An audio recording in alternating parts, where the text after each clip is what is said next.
Mauro também aparece por lá. Rolada a bola. Cruzamento feito. Guarani! Primeiro gol! Organizado, Zé.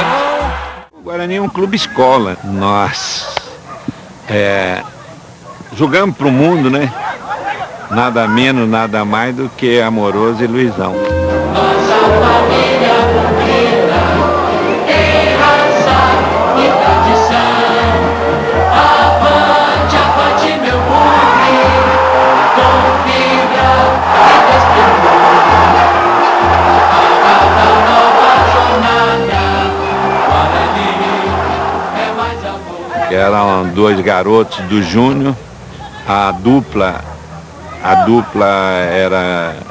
era o Djalminha e o Clóvis.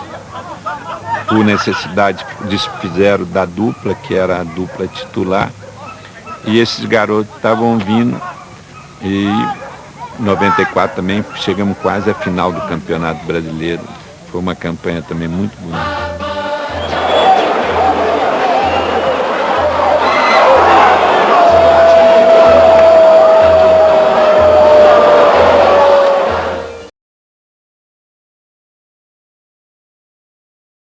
Não ponto que muitos treinadores não suportaram, né?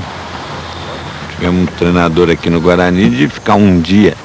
Essa história realmente foi longa, até o Leão, um grande treinador, tá super bem. Mas foi um dia, porque foi logo na apresentação, eu dei a relação do elenco pro Leão, ele olhou e realmente teve que pensar alguns jogadores, entre eles o Neto.